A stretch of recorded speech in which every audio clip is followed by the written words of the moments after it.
Hello everyone, it's EK from EK Gorman Designs. I am coming in to show you a quick card I made using items from White Rose Crafts April card kit. The April card kit is available for pre-order and will ship on April 1st. It's a limited edition subscription kit, so head over and order soon while supplies last.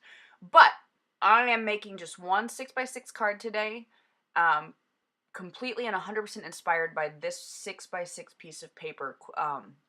I die cut it with a square die. I love the sentiment in it, and I wanted to really highlight the sentiment and make it the focal of the image. And when you have a piece of paper that's so great, like this one is, you don't have to do much to the card to make the card special. I did trim off the cream border on the card, so that way I could put another piece of colored paper under it. I'm not going to lie, this card kit, this April card kit has really pushed my boundaries of crafting. I am very much a colorist, and when I do color, it is highly decorative backgrounds that I've done with colored pencils. I am not a shabby chic colorist, and I've really had a ball pushing beyond my normal limits of creativity.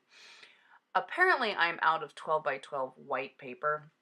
So I took this beige piece that had a white inside and cut it down to 6 by 12 to make my 6x6 card, and added this blue 6x6 paper that comes with the card kit to the card using my double-sided adhesive tape. And now I'm going to take the original inspiration piece of paper and add it over the blue paper. Ironically, the only thing you see from the blue paper is the edges around it, where I cut off the beige border. For a while, I thought about lifting up the center thing, so there was a possibility you could see under the center sentiment, but no, it just ended up going flat because I'm still out of double-sided tape. I've been out of double-sided tape for like 3 weeks. Why I haven't ordered more double-sided tape, I don't know. Life happens. I have children, I have a husband, and sometimes you forget to order things. And I'll probably, even though I'm sitting here talking about ordering it, still probably won't do it today. So I added the frame of the quilted paper over the blue and pulled out the some of the lace from the April card kit. I am very impressed with this lace. Not only does it have a little bit of pull to it, it's a little stretchy. You can actually cut the lace in half and it holds up. That's not true of all ribbon and lace. Sometimes you cut it in half and the whole thing just falls apart.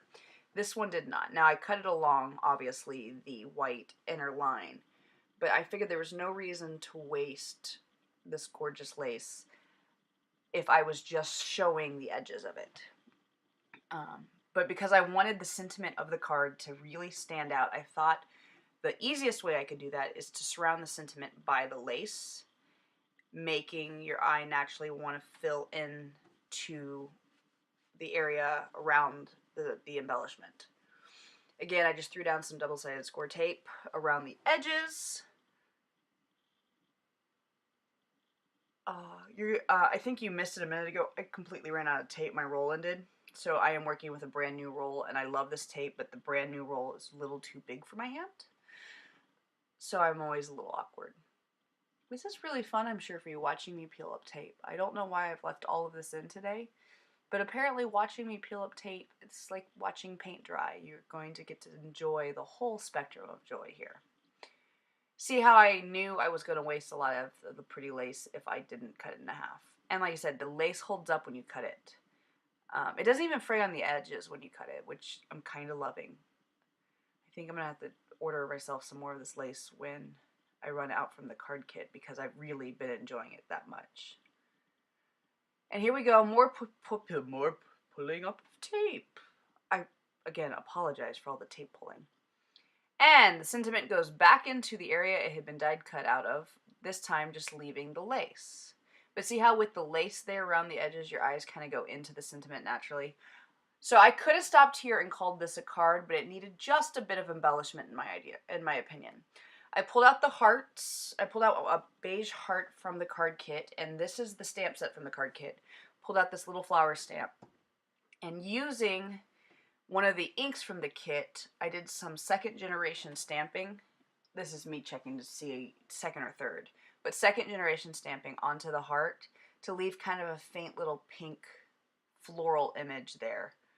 The reason I did the second generation stamping instead of the first is that pink is a really vibrant, bold pink. And the pink in the card is very pale and muted. So I wanted to kind of cut down a little bit on the color. The beige heart, in my opinion, was too beige, if that's a word, to go on the card. So using my water brush and some of the pink ink, I kind of outlined the heart with the brush and then filled in the leaves in the center of the heart with that same watered down pink. And you can see even watered down how vibrant that pink is.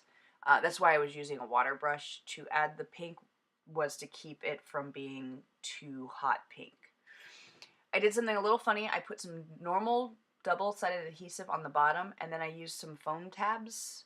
This is the only double or dimensional tape I have at the moment, are these square foam tabs, which are my favorite. But I wanted to pop the top of the heart up and leave the bottom down.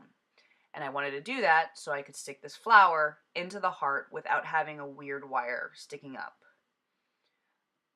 And I trimmed the flower down just a little bit, and I'm pulling out one of my favorite gluing mediums, which is gel medium. This is soft. I could have probably pulled out a harder one, but it worked.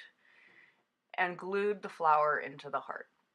Finally, I pulled out a little button from the card kit and added the button to the card using the same gel medium that I used for the flower.